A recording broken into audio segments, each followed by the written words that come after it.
Nunca pensé que la peor traición de mi vida vendría de las dos personas en quienes más confiaba. Mi nombre es Tessa, y si alguna vez creí entender lo que significaba familia, aquella noche me demostró que estaba equivocada. Faltaban 3 semanas para mi boda y cada detalle estaba perfectamente alineado. El jardín reservado en una finca preciosa a las afueras, el vestido que tardé meses en elegir ya colgado en mi armario, las invitaciones enviadas a casi 200 personas, y mi prometido, el hombre con quien había compartido 4 años, parecía tan emocionado como yo. Incluso mi hermana menor, con la que nunca tuve una relación especialmente cercana, había aceptado ser mi dama de honor. Pensé ingenuamente que quizá la boda nos acercaría. Me mintió el instinto. Algo dentro de mí había intentado advertirme, pero no quise escucharlo. Mis padres me invitaron a cenar un jueves, nada extraño en sí. Lo que sí me inquietó fue la atmósfera sofocante que encontré al llegar. Mi padre evitaba mis ojos, mi madre no dejaba de acomodar la servilleta en su regazo como si tuviera vida propia, y mi hermana tenía una expresión que no había visto jamás. Una mezcla de reto y nervios mal disimulados, como si estuviera a punto de soltar algo y ya hubiera decidido no contenerse. La cena apenas había empezado cuando ella se levantó bruscamente, tomó aire y reposó una mano sobre su vientre plano, como si fuera un gesto ensayado. «Necesito decir algo», anunció. Hubo un silencio tan denso que me dolieron los oídos. «Estoy embarazada», soltó. «Y el padre es tu prometido. Hemos estado viéndonos desde hace 6 meses». No recuerdo haber sentido cómo mi cuerpo dejó de sostenerme. Solo escuché el sonido metálico de mi cubierto chocando contra el plato. Mi madre abrió la boca, pero no pronunció palabra. Mi padre levantó la mano para pedirme calma, cuando lo único que quería era gritar hasta quedarme sin voz. Y mi hermana se quedó ahí plantada, como alguien que admite que postre quiere, no como quien acaba de destrozar a su propia sangre. Esa noche, mi teléfono vibró 70 y tantas veces con llamadas de mi prometido. No respondí ni una. Mis padres insistían en que debíamos hablarlo en familia, que a veces estas situaciones suceden. Como si la infidelidad sostenida durante medio año con mi hermana fuera un accidente desafortunado, una especie de tropiezo doméstico del que debía recuperarme sin armar escándalo. En menos de 2 semanas, el discurso en casa cambió. Ya no se trataba de lo que yo había sufrido, sino de cómo debían proteger a mi hermana por ser joven, vulnerable, asustada. A ellos les daba igual que yo hubiera sido la engañada. De pronto, la víctima era ella. Y mientras yo luchaba por mantenerme de pie, ellos planificaban su futuro. Lo peor vino cuando me enteré de que mis padres habían decidido usar mi boda para celebrar la de ella. El mismo lugar, los mismos arreglos florales, el mismo menú, todo lo que yo había elegido con ilusión. Mi madre incluso llamó para preguntarme si me molestaba. Se lo dije, pero procedieron igual. 2 meses después de la fecha en que yo debía caminar hacia el altar, fue mi hermana quien lo hizo. Embarazada del hombre que había sido mi prometido, vestida de blanco, en mi escenario, usando mis flores. Casi toda la familia asistió, como si no hubiera nada fuera de lugar. Yo pasé aquel día sola, con una botella de vino y mi vestido esperando en el armario. Me contemplé en el espejo vacía, atrapada entre la rabia y la desolación. Mis padres seguían pidiéndome que superara el asunto y que me alegrara por ellos. Mi madre llegó a decir que yo estaba siendo egoísta por hacer de su embarazo algo personal. En ese momento lo entendí. No estaban ciegos, no estaban confundidos. Habían elegido. La eligieron a ella. Decidieron que mi dolor era una molestia, que lo importante era mantener a la familia unida, aunque esa unidad se construyera sobre mí. Así que hice lo único que me quedaba, cortar. Bloqueé sus números, los eliminé de mis redes sociales, me mudé a otra parte de la ciudad. Por primera vez, estaba completamente sola, y paradójicamente, era la primera vez que podía respirar. No sabía que aquel sería apenas el inicio. Lo que vendría después sería mucho más oscuro, y también, con el tiempo, transformador. Los meses que siguieron a la traición fueron una especie de invierno emocional del que pensé que nunca saldría. No tenía energía para comer, para dormir, para trabajar. La casa se sentía demasiado grande, demasiado silenciosa, como si el eco de la vida que había soñado se burlara de mí cada vez que encendía la luz.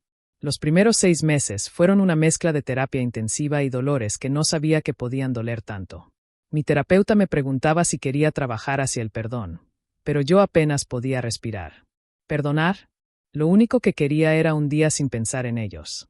Soñar con otra cosa que no fuera la escena de mi hermana anunciando su embarazo como si fuese una broma pesada. Me arrojé al trabajo porque era lo único que no se desmoronaba. Trabajé hasta el agotamiento. Llegaba temprano y me iba el último. Me ofrecía para proyectos que nadie quería. Fue una forma de anestesiarme. Y, curiosamente, ese mismo ritmo frenético me llevó a 2 ascensos en un año. Todos decían que estaba brillando, pero la verdad era que me estaba escondiendo detrás de mi propia productividad. Viajé por trabajo más de lo que había hecho en mi vida. Cada vuelo me alejaba un poco más del lugar donde todo se había roto. Cada hotel era una especie de anonimato que me hacía sentir segura. Nadie me conocía, nadie me preguntaba por mi familia, nadie sabía que mi propia hermana había destrozado mi vida. Con cada nuevo destino, en cada sala de conferencias, podía fingir que era otra persona. Construí un círculo nuevo de amistades, gente que no tenía ninguna conexión con mi pasado. Nunca entré en detalles. Cuando alguien preguntaba por mi familia, decía que no éramos cercanos y dejaba el tema ahí. La mayoría respetaba el límite. Los pocos que insistían desaparecían de mi vida sin mayor explicación. No iba a permitir que nada me acercara otra vez al dolor. Pasó el tiempo, y los bordes filosos de la herida empezaron a redondearse. No a sanar, pero sí a doler un poco menos. Alrededor del 2.º año ocurrió algo que jamás imaginé posible. Un día me desperté y me di cuenta de que habían pasado casi 7 días completos sin pensar en ellos. Ni en mi hermana, ni en mi exprometido, ni en la boda robada. Una semana entera de silencio mental. El alivio fue tan intenso que rompí a llorar. Era como si después de estar sumergida demasiado tiempo, por fin hubiera alcanzado la superficie para tomar aire. Ese instante, pequeño y común para cualquiera, fue para mí un renacimiento. La primera señal de que tal vez no estaba destinada a vivir para siempre bajo la sombra de lo que me habían hecho. Y fue justo ahí, en ese espacio frágil y recién recuperado, donde apareció Owen. Pero esa historia pertenece al siguiente capítulo. Conocí a Owen en un momento en el que no estaba buscando absolutamente a nadie. Yo había aceptado que el amor era una puerta que no pensaba volver a abrir, al menos no pronto. Pero la vida tiene esa costumbre irritante de aparecer cuando menos se le espera. Fue en una conferencia en Seattle, de esas que duran varios días y mezclan ponencias con interminables sesiones de networking. Yo asistía representando a mi empresa. Él estaba allí como fundador de una firma de consultoría que había creado 5 años atrás y que ya competía con gigantes del sector. Nos sentaron uno al lado del otro en una cena formal, la típica mesa larga en la que nadie sabe cómo iniciar la conversación. Yo pensaba comer rápido, irme al hotel y evitar socializar. Él rompió el hielo con un comentario tan absurdo sobre la decoración del salón que terminé riéndome de verdad, no esa risa educada que uno usa por compromiso, sino la que te toma desprevenida porque te toca un músculo que pensabas muerto. Hablamos durante horas. Sobre trabajo, ciudades, viajes, anécdotas, metas, cualquier cosa menos familias. Él no preguntó, yo no ofrecí información. Fue cómodo. Cómodo de una forma que no recordaba haber sentido con nadie desde antes de la traición. Cuando la cena terminó, me pidió mi número. Estuve a punto de inventar una excusa. Pensé en decir que estaba ocupada, que no buscaba nada, que no me interesaba mezclar trabajo y vida personal. Pero algo en su expresión, una mezcla de interés y gentileza sin exigencia, me desarmó. Le di mi número. Durante 8 meses mantuvimos una relación a distancia. En condiciones normales habría dicho que era complicado, pero con él no lo fue. Me llamó sin presionarme, me envió mensajes sin invadirme, respetó mis silencios sin interpretarlos como desinterés. Era paciente de una forma que jamás había experimentado. Cuando me pidió que me mudara con él, sentí pánico. La última vez que había entregado mi vida a alguien, me la habían destrozado sin miramientos. Pero él no se ofendió por mis dudas. Me dio tiempo. Me dio espacio. No insistió. Finalmente acepté. Mudarnos juntos fue, para mi sorpresa, sencillo. Fluido. Como si siempre hubiera tenido que ser así. La noche en que por fin le conté la verdad sobre mi familia, lo hice a las 2 de la mañana, en el balcón de nuestro apartamento. La historia se me atascaba en la garganta. No fue fácil. Esperaba que se horrorizara, que se incomodara, que no supiera qué decir. Pero cuando terminé, Owen simplemente me tomó la mano y dijo: ahora entiendo muchas cosas. Lo que has construido después de eso es impresionante. No me juzgó. No se alejó. No me trató como a una víctima ni como a alguien rota. Solo me miró con una mezcla de ternura y admiración que me dejó temblando. 10 meses después, mientras cortábamos verduras para la cena un martes cualquiera, se giró hacia mí y preguntó con total normalidad: ¿Quieres casarte conmigo? Sin anticipos, sin genuflexiones elaboradas, sin dramatismos. Era una pregunta limpia, pura, real. Y yo dije que sí. Planeamos la boda sin que nadie opinara más que nosotros. No había tradiciones familiares, ni expectativas externas, ni conversaciones incómodas. Viajamos a Italia con 12 amigos y lo hicimos allí, en un pequeño lugar en la campiña, rodeados de sol y de vino y de gente que realmente nos quería. Usé un vestido que elegí sola. Escribimos nuestros propios votos. Lloré durante la ceremonia, pero era un llanto distinto, un deshielo, una rendición ante la idea de que quizás sí merecía algo bueno después de todo. Envié una invitación a mis padres, no porque quisiera que fueran, sino porque necesitaba que supieran que mi vida no se había quedado congelada en el momento en que me traicionaron. No aparecieron. Mi madre llamó 2 días antes para decir que no podían dejar sola a mi hermana en un momento difícil, porque su matrimonio no iba bien. Colgué antes de que terminara la frase. Owen me miró después de la llamada y preguntó si estaba bien. Le respondí que sí. Y por primera vez desde el desastre original, lo dije y lo sentí. Estaba bien. Estaba libre. Por un tiempo, al menos. Después de la boda en Italia, pensé que por fin había llegado esa etapa de la vida donde todo se estabiliza. Owen y yo teníamos un hogar construido desde la calma, no desde la obligación o la presión. Por primera vez, imaginé un futuro sin dolor acechando cada decisión. Y en ese futuro siempre había un hijo. O 2. O los que la vida quisiera darnos. Cuando cumplí 31, empezamos a intentarlo. Nada apresurado, nada obsesivo. Era más una ilusión suave que un plan concreto. Pero los meses pasaron y el resultado siempre era el mismo, nada. Al principio me lo tomé con humor, haciendo bromas sobre que mi cuerpo se estaba tomando vacaciones extendidas. Owen me seguía el juego, diciéndome que lo bueno toma tiempo. Cuando cumplimos un año intentándolo, la broma perdió gracia. Fuimos a un especialista. Recuerdo la sala blanca, los diplomas en las paredes, el olor a desinfectante, y yo sentada allí tratando de no imaginar el peor escenario. El médico fue amable, profesional, directo. Tras varios exámenes, nos dijo que sí había un problema, pero que no era imposible de superar. Hablaron de tratamientos, medicamentos, inyecciones, ciclos monitoreados, una lista larga de palabras que sonaban más a instrucciones mecánicas que a un camino hacia la maternidad. Owen tomó mi mano con firmeza. Lo haremos juntos, dijo, con una convicción que yo no sentía. Y empezamos. Las agujas, los calendarios estrictos, las madrugadas en la clínica para exámenes, la montaña rusa emocional en la que la esperanza subía y bajaba con cada ciclo fallido. Había días en los que me sentía invencible, segura de que todo valdría la pena. Y otros en los que el peso de la incertidumbre me aplastaba. Después de una prueba negativa particularmente devastadora, perdí el control. Me senté en el suelo del baño, temblando, diciéndole a Owen que tal vez era un castigo, que tal vez no merecía ser madre, que quizás estaba tan dañada por lo que había vivido que mi cuerpo había decidido cerrar sus puertas para siempre. Él se arrodilló frente a mí y me sostuvo el rostro. No voy a permitir que te culpes por algo que no puedes controlar, dijo. Y no voy a dejar que tu familia, o lo que te hicieron, siga quitándote cosas. Esto no se trata de ellos. Se trata de nosotros. Sus palabras fueron un ancla en medio de la tormenta.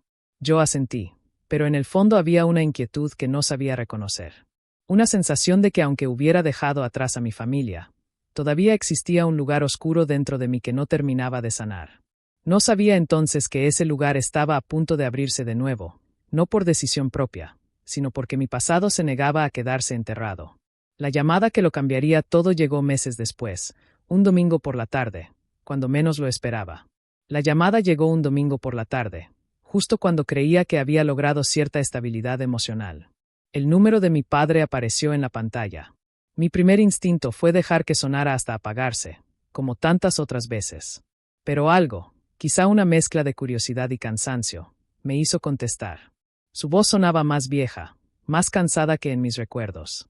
Me dijo que quería hablar de verdad, que habían pasado años, que era momento de reparar la familia, que mi madre me extrañaba. No mencionó a mi hermana, pero no hacía falta. La sombra de ella estaba implicada en cada frase. Mi primera reacción fue colgar. Pero Owen, que me observaba desde la puerta del salón, me sostuvo la mirada con esa calma que siempre ofrecía en los momentos más críticos. Si no los escuchas, me dijo después, siempre te preguntarás qué habría pasado. Acepté una cena. Un lugar neutral. Todos presentes. Pensé ingenuamente que esa neutralidad protegería algo. No imaginaba lo equivocada que estaba. El restaurante era elegante, silencioso, el tipo de sitio donde nadie levanta la voz. Cuando llegamos, ya estaban allí, mis padres, mi hermana, y él. El hombre que una vez creí que sería mi esposo, ahora casado con mi hermana. Sentí un nudo en la garganta al verlo evitar mis ojos, como si yo fuera el recuerdo de un crimen que prefería no revivir. Y para empeorar todo, mi hermana trajo a sus 2 hijos. Un niño pequeño con los ojos de él, y una niña con la misma sonrisa que yo recordaba haber amado. Esa combinación se estrelló contra mi pecho como una ola helada. Me sentí físicamente enferma. Intentamos comenzar con cortesía. Mis padres hicieron preguntas triviales sobre el trabajo de Owen, comentaron sobre mi cabello, fingieron que el ambiente no estaba impregnado de tensión. Mi hermana, en cambio, permanecía callada, ocupándose de los niños, casi como si quisiera aparentar normalidad. Fue después del postre cuando la noche explotó. Mi madre preguntó si Owen y yo pensábamos tener hijos pronto. Antes de que pudiera responder, mi hermana soltó una carcajada breve, burlona. «¿Qué suerte van a necesitar?», dijo mientras cortaba el pastel del niño. «Escuché que están teniendo problemas. Debe ser duro, querer algo que no puedes tener». El mundo se detuvo. La mano de Owen buscó la mía bajo la mesa. Su agarre era tan fuerte que me dolió. Yo traté de hablar, pero mi voz no salió. «Solo digo», añadió ella, levantando la vista con falsa inocencia, «que a cierta edad el cuerpo ya no coopera igual». Yo quedé embarazada con solo pensarlo. Las 3 veces. 3. Otra puñalada. Mi madre, emocionada, preguntó si estaba embarazada de nuevo. Mi hermana asintió orgullosa, colocando una mano sobre su vientre. 12 semanas. Íbamos a anunciarlo pronto. Mi estómago se retorció. Owen apretaba los dientes, tratando de no levantarse de la mesa. Mi padre murmuró que era una hermosa noticia, mirándome como si esperara que yo felicitara a la persona que había destruido mi vida. Mi hermana continuó, ahora mirando a Owen directamente. Debe ser un hombre muy comprensivo. Yo no sé qué haría si mi esposo no pudiera darme hijos. Pero supongo que cuando se ama a alguien, una se aguanta, ¿no? Era una provocación. Una flecha envenenada. Y la lanzó con una sonrisa. Owen se levantó de golpe. Su silla raspó el suelo con un sonido que hizo girar varias cabezas. «Nos vamos», dijo con la voz tensa. Mi madre me tomó del brazo. «Por favor, no arruines la noche. Tu hermana no quiso decir nada malo. Ya sabes cómo es. A veces habla sin pensar». Ese era el pretexto de siempre. La defensa eterna de la hija que jamás asumía responsabilidad. Algo dentro de mí se quebró por completo. Me levanté despacio, pero con una claridad feroz. Miré a mi hermana, luego a mis padres, y la verdad empezó a salir de mí como un río desbordado. Les dije cómo habían elegido a mi hermana desde el primer día, cómo me pidieron que me tragara una traición monstruosa solo porque era más joven. Les recordé cómo usaron mis planes de boda como si yo fuera un estorbo, como nadie se molestó en preguntarme si estaba bien. Mi padre intentó detenerme, pero yo ya no era la hija dócil que habían dejado atrás. Le dije a mi hermana exactamente lo que había hecho, que no había sido un error ni un impulso, sino una decisión consciente, repetida, cruel. Que se había acostado con mi prometido durante meses y luego había tenido la audacia de presentarlo como si fuera una especie de victoria personal. Y que jamás había mostrado remordimiento. Ella rodó los ojos. «Dios, ¿sigues con eso? Han pasado años. Supéralo. Supéralo». Esa palabra fue la chispa final. Mi exprometido, ahora su esposo, seguía mirando el plato, humillado, incapaz de sostener mi mirada. Ni siquiera tuvo el valor de defenderla o defenderse. Lo señalé. «Eres exactamente el cobarde que siempre supe que eras». La mesa era un campo minado, pero mi hermana aún no había terminado. Me miró de arriba abajo y luego dirigió una mirada descarada a Owen. «Si alguna vez te hartas de esperar por material defectuoso», dijo, «ya sabes dónde encontrarme. A mí me funciona todo de maravilla». La furia de Owen se volvió casi palpable. Mis padres estaban horrorizados. Pero yo me reí. Por primera vez en años, Me reí de ella, de su patetismo, de la inseguridad disfrazada de arrogancia. Le dije que no podía soportar que yo fuese feliz, que me robó a mi prometido no porque lo amara, sino porque no toleraba verme tener algo que ella no tenía, que ahora estaba atrapada en un matrimonio que hacía agua, criando hijos en una historia familiar construida sobre la mentira. Mi padre murmuró un ya basta, pero su voz estaba rota. Miré a los tres y dije con una certeza que jamás había tenido: esta familia está muerta para mí, no por la traición, sino porque ninguno de ustedes pensó que yo merecía algo mejor. Y nos fuimos. Owen y yo salimos de ese restaurante sin mirar atrás. Lloré al llegar a casa, pero no era tristeza. Era libertad.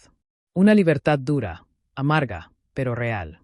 No sabía que era apenas el primer golpe de una guerra silenciosa que duraría años.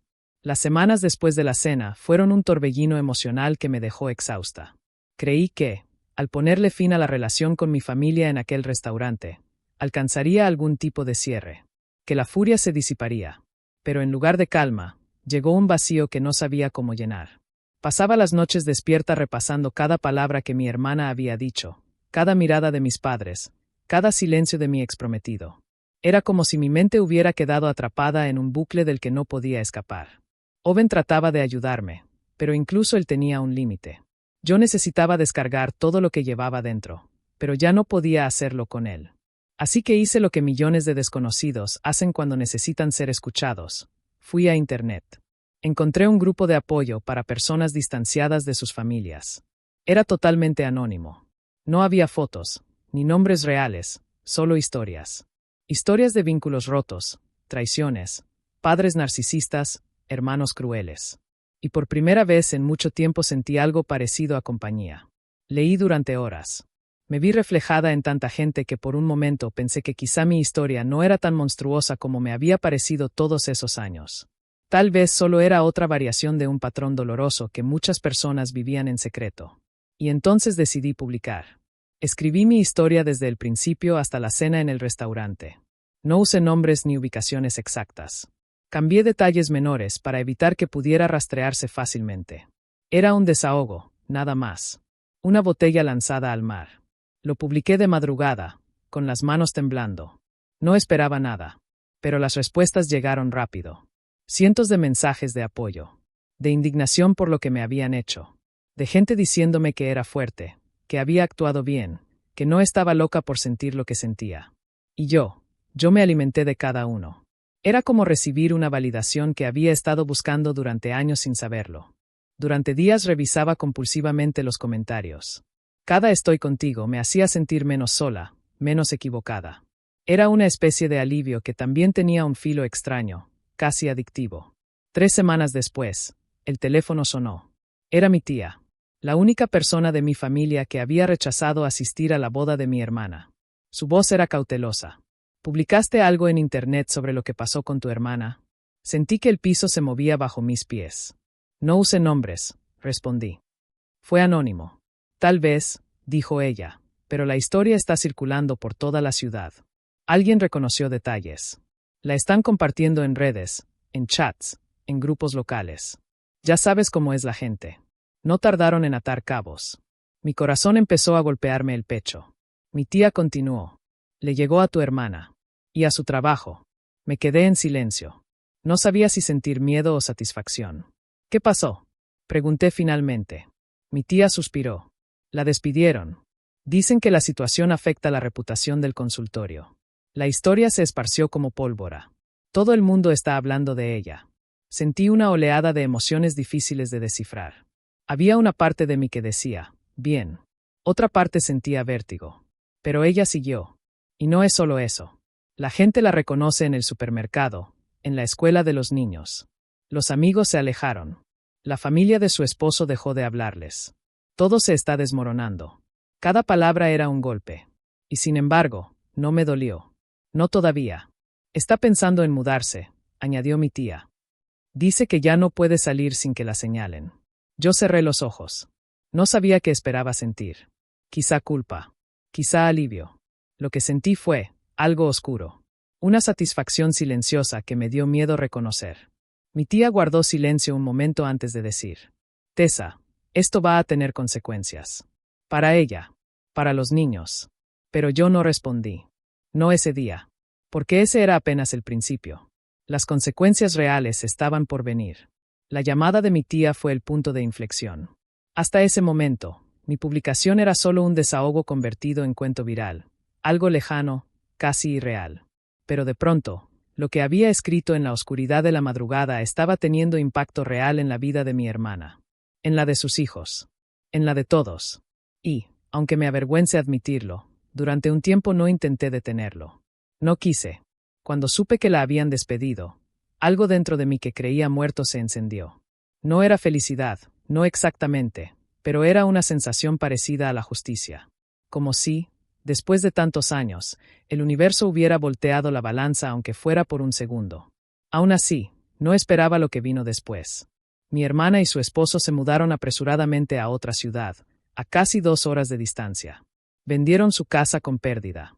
Sacaron a los niños del colegio sin despedirse. Mis padres dejaron de hablar del tema, como si el silencio pudiera arreglar lo que se estaba derrumbando ante sus ojos. Yo pensé que, al desaparecer ella de mi vida y de mi entorno, mi mente descansaría. Pero ocurrió lo contrario. Quería saber más. Quería saber cómo estaba. ¿Qué hacía? Si hablaban de ella en su nuevo barrio. Si se habían enterado de su historia en su trabajo. Si su vida estaba, por fin, reflejando el caos que le causó a la mía. Y así empezó algo que me costaría reconocer durante mucho tiempo, una obsesión. Comencé visitando de vez en cuando los grupos donde se había compartido mi publicación, leyendo los comentarios nuevos, buscando pistas de que alguien la había reconocido de nuevo. Después, pasé a buscar su nombre en redes. Al principio con la excusa de solo ver si está bien. Pero la verdad es que no buscaba tranquilidad, buscaba consecuencias. Ella había cerrado todas sus cuentas, pero su esposo no. Y ahí encontré una pequeña ventana. Publicaciones esporádicas que intentaban mostrar normalidad, manualidades de los niños, una barbacoa en el jardín, un viaje corto. Todo parecía forzado, como si alguien más observara, como si quisieran demostrar que seguían vivos bajo el peso del escándalo. Y lo estaban, pero no como antes. Habían perdido contacto con casi todos sus amigos. Su esposo cambió de trabajo. Ella no logró encontrar empleo estable. Las fotos desaparecieron por meses. A veces me quedaba despierta hasta las 3 de la mañana investigando, navegando por perfiles de gente que ellos conocían, rastreando cualquier referencia. Era como una búsqueda compulsiva que yo misma justificaba con discursos de solo quiero saber. Pero Owen lo notó. Por supuesto que lo notó. Una noche, me encontró sentada en la sala con el portátil abierto, revisando comentarios de un foro donde alguien había mencionado, vagamente, el traslado de una mujer que había tenido problemas por una infidelidad pública. ¿Qué haces?, preguntó, pero su tono no era acusador. Era triste. Nada. Estoy leyendo. Cerré la pantalla demasiado rápido. Él se sentó frente a mí. Llevas semanas así. No duermes. No hablas conmigo de lo que sientes. Te estás perdiendo ahí dentro. Señaló mi cabeza, no la computadora. Intenté defenderme. Decir que solo necesitaba entender. Que no era obsesión. Que por primera vez en años, ella estaba viviendo las consecuencias de sus acciones y yo tenía derecho a verlo. Pero mientras hablaba, sonaba como si estuviera justificando una llama que yo misma había avivado. Owen me tomó las manos. La venganza tiene un precio, dijo con una suavidad que me desarmó. Y no quiero que seas tú quien termine pagándolo. No respondí. No podía. Porque, en el fondo, sabía que tenía razón. Pero no pude parar. Al contrario, mi necesidad de control se intensificó. Me enteré de que mi hermana se había unido a plataformas de contenido adulto para generar dinero rápido. Alguien compartió capturas en un grupo donde mi historia seguía circulando. Las vi sin respirar. No porque me escandalizaran, sino porque entendí que estaba desesperada. Que ya no tenía soporte. Que estaba cayendo. Y yo no dejaba de mirar. Era como ver un incendio desde la seguridad de una ventana. El fuego no me tocaba, pero iluminaba la noche entera. El problema fue que los niños comenzaron a sentir el humo. Una tarde, mientras navegaba por un foro casualmente conectado, encontré un comentario sobre el hijo mayor de mi hermana. Un niño de apenas 9 años. Decían que algunos de sus compañeros habían encontrado las fotos de ella, que se las estaban mostrando en el recreo, que él se había puesto a llorar, que la escuela estaba tratando de contener el problema. Me quedé inmóvil, como si alguien hubiera desconectado todo dentro de mí. Por primera vez, algo se quebró en serio. La satisfacción amarga desapareció y fue reemplazada por una sensación fría y devastadora en el estómago. Ese era el límite. Los niños. Los inocentes. Me quedé mirando la pantalla durante minutos interminables, sintiendo como la culpa, esa que había estado adormecida por años, volvía a despertar, rugiendo. No lo entendí entonces, pero ese momento marcaría el principio de mi propia caída. Y también, la primera fisura del arrepentimiento. La noticia sobre mi sobrino me persiguió durante días. No podía dejar de pensar en él, un niño que no tenía culpa de nada, llorando en un baño de la escuela mientras otros le mostraban imágenes que jamás debió ver. Algo se desajustó dentro de mí. La rabia, esa que había sido mi combustible, se transformó en otra cosa, un miedo viscoso, pegajoso, que no sabía cómo manejar. Yo nunca había querido herir a los niños. Nunca. Mi hermana, sí, su esposo, también. Ellos habían elegido destruir mi vida sin preocuparse por las consecuencias. Pero los pequeños, ellos solo existían dentro de la historia equivocada. Durante días, estuve en silencio. Ni siquiera revisé los foros. Apenas dormía. A veces me quedaba sentada en el salón, sostenida por un único pensamiento. ¿En qué me estoy convirtiendo? Owen lo notó de inmediato. ¿Qué pasó? Me preguntó una noche, cuando vio mi expresión apagada.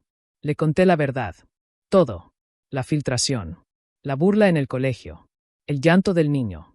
Mi voz temblaba tanto que estuve a punto de detenerme varias veces, pero él no dijo nada. Solo escuchó. Cuando terminé, me tomó en brazos como si yo fuera una pieza rota que temía soltar. No es tu culpa, repitió. No eres responsable de lo que otros hacen con información que tú no controlas. Quise creerle. Dios, quise hacerlo. Pero sabía que era una verdad a medias. Yo había lanzado la primera piedra. Y aunque nunca imaginé que terminaría así, una parte de mí había disfrutado ver la caída de mi hermana. Ese disfrute, por pequeño que hubiera sido, era suficiente para teñirlo todo de culpa. A la mañana siguiente, cometí el error de volver a buscar información. En un blog local, alguien había publicado un artículo sensacionalista sobre la madre involucrada en un escándalo de infidelidad que había perdido su trabajo y recurría a contenido explícito para sobrevivir. No mencionaban nombres, pero los detalles eran suficientes para reconocerla.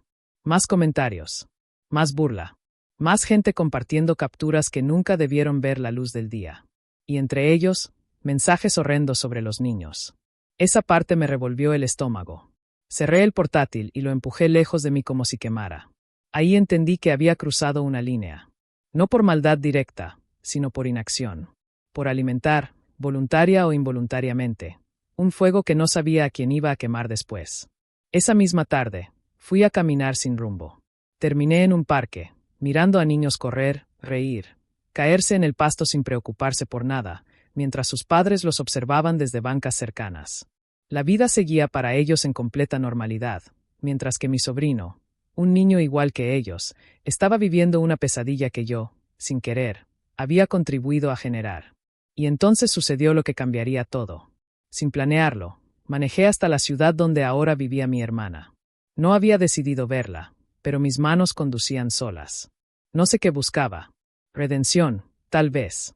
O quizás solo necesitaba confirmar con mis propios ojos que los niños estaban a salvo. Llegué a la salida de su nuevo barrio. Me estacioné lejos, donde no pudiera reconocerme. Observé casas alineadas, autos estacionados, bicicletas pequeñas en los porches. Un barrio normal. Silencioso. Inofensivo. Y entonces la vi. A mi hermana. Estaba afuera, en su driveway, intentando entrar unas bolsas de supermercado al coche mientras hablaba por teléfono. Su postura era distinta. Ya no caminaba con la misma arrogancia. Había una rigidez en sus hombros, un peso invisible que cargaba. Parecía cansada, más delgada, como si hubiera envejecido 10 años desde la cena. Mis ojos se desviaron hacia el niño. Mi sobrino. Estaba sentado en el escalón de la entrada, con la mochila a sus pies y la mirada perdida. Sus ojos estaban hinchados, como los de alguien que había llorado mucho y recientemente. Sentí un pinchazo en el pecho. Literal, físico. No sé cuánto tiempo pasé observándolos. No podía acercarme. No podía hablarles. Y, por primera vez, tampoco podía odiarlos. Viéndolos así, sin máscaras, comprendí algo brutal. Mi hermana ya estaba pagando. Con creces. No solo con la pérdida de reputación o trabajo, sino con la vida misma que tenía que vivir a partir de ahora. Con el dolor de sus hijos. Con la vergüenza que se reflejaba en cada gesto. Y por un instante muy breve, no la vi como la mujer que me destruyó. La vi como una persona rota. Cuando regresé a casa, Owen me encontró sentada en la cocina, sin haber encendido la luz. ¿La viste?, preguntó. Asentí, incapaz de articular palabra. Y, no puedo. Mi voz se quebró. No puedo seguir alimentando esto. No puedo. Owen exhaló un suspiro de alivio y me abrazó. Yo hundí la cara en su pecho, avergonzada de mí misma, de mi oscuridad, de mi incapacidad de dejar ir. No lo sabía aún, pero ese reconocimiento, esa grieta, abriría camino a algo mucho más profundo, el comienzo de un arrepentimiento que cambiaría todo lo que vendría después. Lo peor todavía estaba por llegar. Pero también lo mejor. Las semanas después de ver a mi hermana fueron un remolino silencioso. No hubo explosiones ni peleas, solo un cansancio profundo, como si la culpa hubiera drenado toda mi energía. Me movía por la casa como un fantasma, incapaz de concentrarme en nada. Incluso Owen, siempre paciente, empezaba a preocuparse. Dormía mal, muy mal. Soñaba con mi sobrino llorando, con mi hermana mirándome a través de una ventana empañada, con mi madre repitiendo que yo exageraba. Me despertaba sudando, con la sensación de no ser capaz de distinguir si era la víctima de una historia terrible o una cómplice involuntaria de un desastre que ya no sabía cómo detener. Intenté volver a mis rutinas, el trabajo, la terapia, las comidas con amigos. Pero todo parecía vacío, inconexo, como si mi vida se hubiera partido en dos y yo estuviera atrapada entre ambas mitades, sin saber dónde pertenecer. Un día, mientras hacía la compra, vi a una mujer regañando a su hijo por tirar un cereal al suelo. Algo tan simple. Pero la voz quebrada del niño me trajo a la mente la imagen de mi sobrino, y tuve que salir del supermercado porque sentí que me faltaba el aire. Me apoyé en el volante del coche y rompí a llorar sin poder frenarme. Owen me encontró así al llegar a casa. Se sentó frente a mí y habló con la suavidad que usa cuando sabe que estoy a punto de romperme. ¿Qué está pasando contigo, Tessa? Dime la verdad. Intenté explicarle el nudo que tenía en el estómago, esa mezcla imposible de dolor, remordimiento y enojo por lo que mi familia me hizo. Él escuchó, como siempre, sin interrupciones. Pero por primera vez en años, su expresión fue distinta. Dura. Preocupada de verdad. No puedes seguir viviendo ahí, dijo, tocándose el pecho. En ese lugar oscuro. Te está consumiendo. Y si sigues así, te vas a convertir en lo que más odias. La frase me golpeó. No porque fuera injusta, sino porque era cierta. Estaba atrapada en un ciclo que yo misma alimentaba, incapaz de soltar el pasado, incapaz de perdonarme por lo que no controlé, incapaz de perdonarla a ella por lo que sí hizo. Sin embargo, todavía no había tocado fondo. Eso ocurrió días después, con una llamada que jamás hubiera esperado. El número de mi padre apareció en pantalla. Sentí el impulso inmediato de rechazar la llamada, pero algo me detuvo. Quizá intuición, quizá cansancio, quizá la sensación de que el próximo capítulo ya estaba escrito, y yo solo debía abrir la puerta. Contesté. Tessa. La voz de mi padre sonaba irreconocible, como si hubiera llorado o estuviera conteniendo el llanto. Es tu madre. No está bien. Mi estómago se contrajo. ¿Qué pasa? Hubo un silencio largo. Tiene cáncer. Avanzado. Muy avanzado. Por un momento no pude hablar. El mundo se filtró por un túnel estrecho, como si mi cerebro se negara a procesar lo que escuchaba. ¿Desde cuándo lo saben? Pregunté, la voz quebrada. Hace meses, respondió. Tu madre no quería decírtelo. No quería molestarte. Molestarme. Esa era la palabra que eligieron. Esa palabra que tanto definía cómo me habían tratado toda la vida. Mi padre continuó. No está respondiendo al tratamiento. Los médicos dicen que debemos prepararnos. Ella te quiere ver. Por favor, ven. Antes de que sea tarde. Colgué sin decir nada más.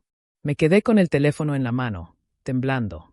1000 emociones chocaron dentro de mí. Rabia por haberme ocultado la enfermedad. Tristeza por la posibilidad de perderla. Ira por la manipulación. Culpa por haber estado ausente. Y un miedo infantil, profundo, que no había sentido desde que era niña. Owen apareció en la puerta de la habitación, preocupado. ¿Tessa? Le conté. Todo. Cada palabra. Y esta vez fui yo quien cayó en sus brazos, llorando como si hubiera guardado décadas de dolor en el pecho. Ve, me dijo. Tienes que ir. No por ellos. Por ti. Asentí, pero aún no estaba lista. La idea de volver a ver a mi familia me paralizaba. Esa noche, mi hijo, porque sí, Owen y yo, después de tantos intentos, habíamos adoptado recientemente a un niño precioso, se despertó y vino corriendo a nuestro cuarto, asustado por una pesadilla. Lo abracé fuerte, demasiado fuerte quizá, sintiendo como mi propio miedo se mezclaba con su indefensión. Mientras lo sostenía, pensé, ¿qué tipo de ejemplo le estoy dando si no enfrento mis propios fantasmas? La decisión se tomó sola. Al día siguiente llamé a mi padre y le dije que iría al hospital. Pero también le avisé algo más. No voy a permitir que esto se convierta en otro escenario para manipularme. Él no respondió, pero lo escuché llorar. No supe si me enterneció o me dolió. Porque, aunque no lo admitiría todavía, una parte de mí seguía siendo su hija. Y otra parte, solo quería paz. No sabía que la visita al hospital no solo cambiaría mi relación con mi madre, sino también mi relación con mi hermana. Y con la historia misma que había definido mi vida durante años. Lo que ocurrió allí fue algo que jamás imaginé ver. El hospital estaba más frío de lo que recordaba los hospitales ser. El aire olía a desinfectante y a silencio. Ese silencio denso que parece contener respiraciones que ya no volverán a repetirse. Caminé por el pasillo con el corazón golpeándome el pecho, como si quisiera huir antes que yo. Owen me acompañó hasta la entrada, pero acordamos que entraría sola. No porque él no quisiera estar allí, sino porque necesitaba enfrentar este capítulo sin sostenerme de nadie. Aunque él esperaría afuera, listo por si yo me desmoronaba. Cuando giré hacia la sala de espera de oncología, la vi antes de que ella me viera a mí. Mi hermana. Estaba sentada en una de las sillas grises, cabizbaja, con el cabello recogido en un moño desordenado. Llevaba una sudadera demasiado grande para su cuerpo, y sus manos temblaban ligeramente mientras las frotaba entre sí. Parecía agotada, drenada, como si la vida hubiera estado exprimiendo cada parte de ella sin descanso. Y a su lado, el niño, mi sobrino mayor, el mismo que había llorado en el baño de su escuela, el que nunca tuvo la culpa. Había crecido un poco desde la última vez que lo vi, pero su postura era la de un niño que había tenido que aprender a ser adulto demasiado pronto. Tenía la mochila sobre las rodillas, abrazada como un escudo. Mi respiración se detuvo. No sabía si dar media vuelta y desaparecer, o caminar hacia ellos. Ella levantó la mirada y nuestros ojos se encontraron. El tiempo se detuvo. No hubo gritos. No hubo reproches inmediatos. Solo una especie de shock silencioso. Mi hermana abrió la boca para decir algo, pero la cerró al instante, como si no supiera por dónde empezar. Después bajó la mirada hacia sus manos. Era la primera vez, en casi una década, que la veía sin su máscara de arrogancia. «Hola», susurré, apenas audible. El niño levantó la cabeza y me miró confundido. No me reconocía. Y aún así, sus ojos eran idénticos a los de mi madre. Mi hermana tragó saliva. Está en la habitación del fondo», dijo señalando el pasillo, con una voz tan frágil que parecía otra persona. Asentí, pero no me moví. Algo me retenía allí con ellas. Una sensación de que este encuentro no era solo casualidad, sino inevitable. «¿Cómo está?», pregunté. Ella apretó los labios. «Mal. Muy mal. No quedan opciones. Solo están controlando el dolor». El niño se inclinó un poco hacia ella y mi hermana le pasó un brazo por los hombros. Ese gesto simple, maternal, fue como un golpe emocional para mí, porque durante años la había visto como un ser capaz de destruir sin pestañear, pero allí estaba, tratando de sostener a su hijo mientras se derrumbaba por dentro. Un silencio incómodo llenó el espacio. Yo no sabía qué más decir. Ella tampoco. Finalmente, la enfermera abrió la puerta del pasillo y dijo: «Los familiares inmediatos pueden pasar ahora». Mi hermana me miró con incertidumbre. Era evidente que no sabía si debía entrar conmigo, si debía quedarse afuera, si debía cederme el lugar. Su inseguridad, esa que tanto había escondido a lo largo de su vida, estaba ahí, expuesta. Yo tomé una decisión que me sorprendió incluso a mí. «Vamos juntas», le dije. Ella parpadeó, conmocionada. «¿Segura?» «Ella es nuestra madre», respondí. «Pasemos juntas». Mi hermana asintió lentamente, con los ojos brillantes. Se levantó, tomó la mano de su hijo y caminó hacia mí. Por un segundo, estuvimos demasiado cerca, respirando el mismo aire. Sentí un temblor extraño recorrerme. No era perdón. No era reconciliación. Era humanidad. Caminamos por el pasillo en silencio. El niño iba entre nosotras, sin entender la magnitud del momento. Cuando entramos a la habitación, mi madre parecía más pequeña que nunca. Pálida, hundida en la cama, conectada a máquinas que emitían pitidos suaves y rítmicos. Su cabello había perdido brillo, y su piel tenía un tono amarillento que me rompió algo dentro. Se incorporó apenas al verme. «Mi niña», susurró. Y esas 2 palabras fueron suficientes para que mis ojos se llenaran de lágrimas. No porque todo estuviera perdonado, sino porque, por primera vez en muchos años, no había reproche en su voz. Solo dolor. Solo amor materno en su forma más cruda. Mi hermana soltó un sollozo ahogado y se apoyó en la baranda de la cama. Yo me acerqué al otro lado. Por primera vez en casi una década, estuvimos las 3 juntas. Sin peleas, sin excusas, sin victorias ni derrotas. Solo 3 mujeres heridas enfrentando la última despedida. Mi madre tomó nuestras manos, una en cada lado de la cama, y las entrelazó sobre su pecho, obligándonos a tocar a la otra. A mí y a la mujer que me había traicionado. A ella y a la hija que había abandonado emocionalmente. Fue un gesto tan sencillo, pero tan devastador. «Prometan», susurró mi madre, con la voz quebrada, «que no se harán más daño». Mi hermana rompió a llorar, inclinada sobre el cuerpo frágil de nuestra madre. El niño se aferró a su brazo, temblando. Yo apreté la mano de mi madre, incapaz de dar una promesa que todavía no sabía si podía cumplir. Pero esa escena, las manos entrelazadas, la respiración débil de mi madre, el llanto silencioso de mi hermana, quedó grabada en mí para siempre. Y esa noche marcaría el inicio del cierre. Y también de un tipo de paz que jamás imaginé conocer. Mi madre murió 3 días después de nuestra visita al hospital. No hubo un momento dramático ni un último discurso revelador. Solo una madrugada silenciosa en la que las máquinas cambiaron su ritmo y una enfermera salió al pasillo con esa expresión que deja claro lo ocurrido sin necesidad de palabras. Mi padre nos llamó a mí y a mi hermana casi de inmediato. Su voz era hueca, como si le hubieran arrancado algo del pecho. Cuando llegué al hospital, el doctor ya estaba explicando que mi madre había partido en paz, sin dolor. Era una frase que parecía recitar de memoria, pero aún así me sostuvo. Mi hermana estaba allí, abrazando a su hijo y llorando de una manera que nunca le había visto, sin orgullo, sin contención, sin máscara. Yo me quedé quieta frente a la cama vacía, tratando de entender cómo alguien que había sido un eje en mi vida podía desaparecer tan rápido. Mi padre se derrumbó. No metafóricamente. Literalmente cayó de rodillas junto a la cama, hundiendo el rostro entre las manos. Fue la primera vez en mi vida adulta que lo vi vulnerable. Y algo extraño ocurrió. No sentí rabia. Sentí pena. Una pena que no borraba el pasado, pero que revelaba que él también cargaba con su propio dolor, incluso si su forma de expresarlo fue siempre torpe y dañina. Los días siguientes fueron una niebla. Arreglos fúnebres. Flores que no quería elegir. Llamadas incómodas. La eterna pregunta: ¿en qué floristería? Cuando lo único que quería era gritar que no me importaba ninguna flor. El funeral fue pequeño. Mi madre había pedido algo íntimo, sin dramatismos ni discursos largos. Aún así, la sala estaba llena de gente que había formado parte de su vida de maneras que yo desconocía. Compañeras de trabajo, vecinas, personas que hablaban de su generosidad como si describieran a alguien distinto a la mujer que yo conocí. Owen estuvo a mi lado todo el tiempo. Como un ancla. Mi hijo, que no entendía del todo lo que ocurría, se aferraba a mi mano con fuerza. Mi hermana llegó tarde, casi corriendo, con el cabello desordenado y los ojos hinchados. Sus hijos iban detrás de ella, tomados de la mano, vestidos con ropa demasiado formal para su edad. Se sentó lejos de mí al principio, como si temiera invadir mi espacio. Durante la ceremonia, mi padre pidió que dijéramos algunas palabras. Yo no quería hablar.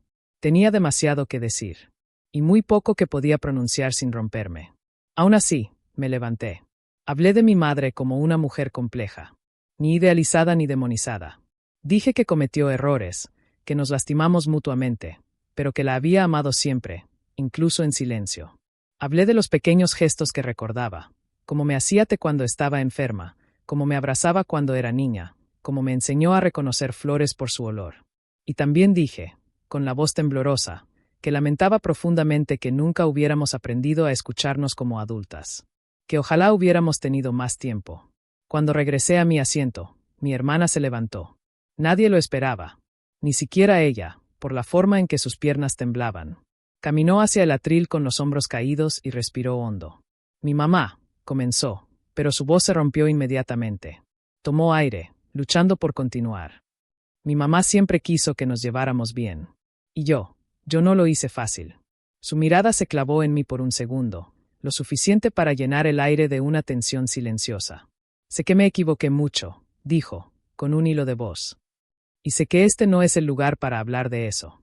Solo quería decir que espero que esté orgullosa de nosotras. O al menos, que esté en paz. Volvió a su asiento sin mirar a nadie más. Y por primera vez, sentí algo inesperado.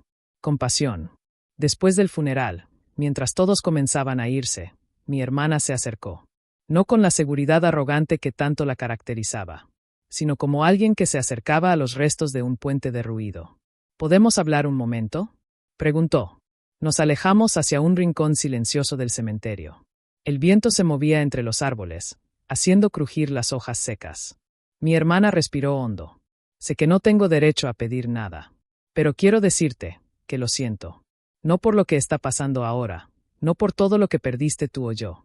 Lo siento por cómo te traté, por no pensar en ti cuando debería haberlo hecho, por ese día en el restaurante, por todo. Un temblor recorrió su voz. Y sé que no puedo arreglar nada, pero quiero que sepas que estoy tratando de ser mejor. Por mis hijos. Y, si algún día quieres hablar, de verdad hablar, yo, se detuvo, tragando saliva, estaré aquí. Sin esperar nada de ti. Me quedé quieta, sin saber qué decir. No podía perdonarla. No entonces. Pero tampoco podía odiarla como antes. La vida se había encargado de hacer con ella lo que yo nunca podría haber hecho. Finalmente respondí. No sé qué quiero ahora mismo. No sé si algún día podré estar cerca. Pero, escucho lo que dices. Y lo aprecio. De verdad. Ella asintió, sin llorar esta vez, y se alejó para reunir a sus hijos. Owen llegó a mi lado y me tomó la mano. ¿Estás bien? Pensé en todo, la traición, los años de distancia, la culpa, el odio, el dolor. Pensé en mi madre uniendo nuestras manos en el hospital. Pensé en el niño llorando en la escuela. Pensé en mi hermana disculpándose por primera vez en su vida. Y respondí. No lo sé.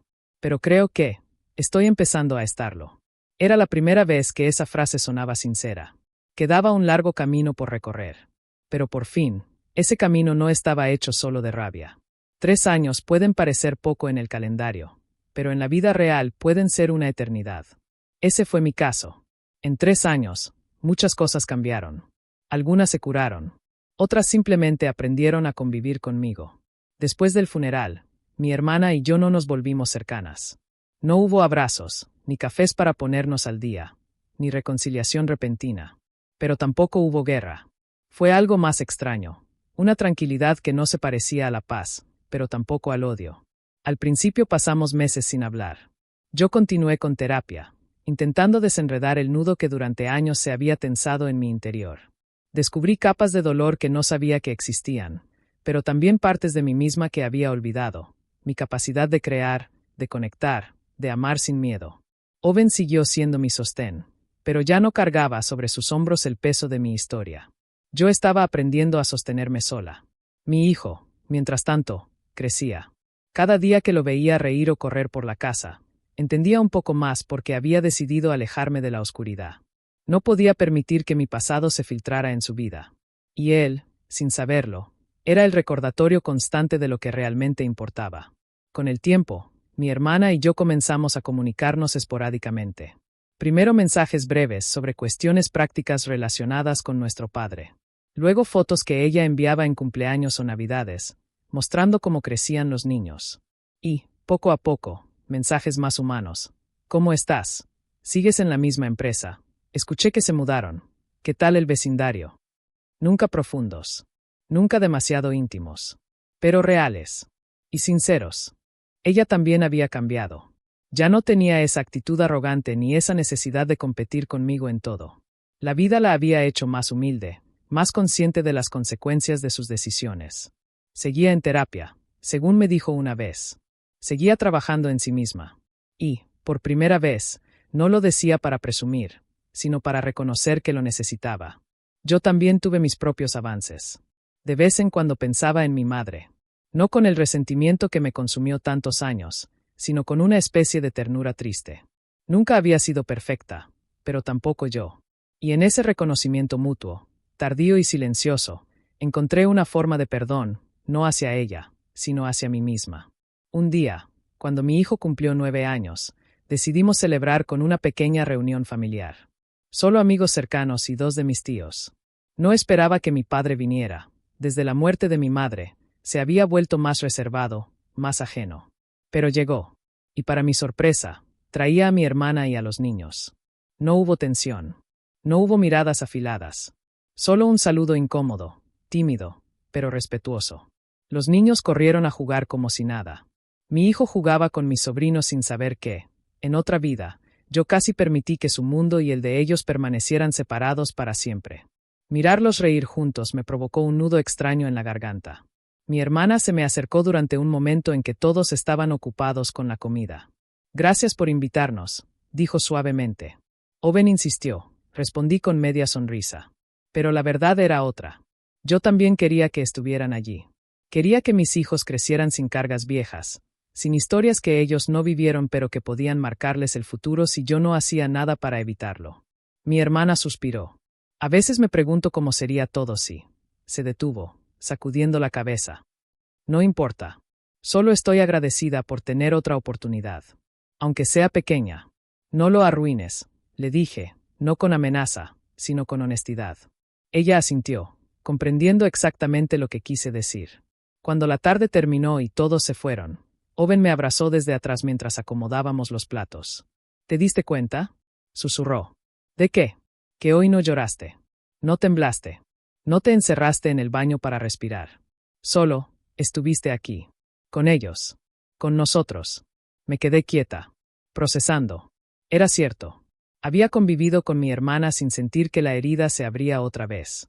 Sin sentir que mi pasado tomaba control de mí. Era un avance que jamás pensé que vería. Supongo que estoy sanando, respondí. Estás viviendo, corrigió él. Miré por la ventana. Los niños seguían corriendo en el jardín, riendo bajo la luz anaranjada del atardecer. 3 vidas nuevas que nada sabían de traiciones ni venganzas ni oscuridad familiar. Y pensé que esa era mi victoria, haber logrado que, a pesar de todo, ellos crecieran sin el peso del rencor. Mi familia no volvió a ser la misma. Ni falta que hacía. Mi hermana y yo no nos convertimos en mejores amigas. Nunca recuperamos lo que se perdió. Pero aprendimos a coexistir sin lastimarnos, sin miedo, sin odio. Ese, para mí, fue el verdadero final. No la reconciliación perfecta. No el perdón total. Sino la posibilidad, por fin, de vivir en paz. Y a veces, la paz no es una promesa. Es una elección que hacemos cada día. Y yo, después de años de dolor, por fin elegí vivir. Si te ha atrapado esta historia y quieres seguir descubriendo más relatos impactantes, no olvides darle like, compartirlo con tus amigos y suscribirte al canal. Activa la campanita para no perderte ninguna de nuestras historias. Cada semana te traemos nuevos casos que te harán ver la realidad desde otra perspectiva.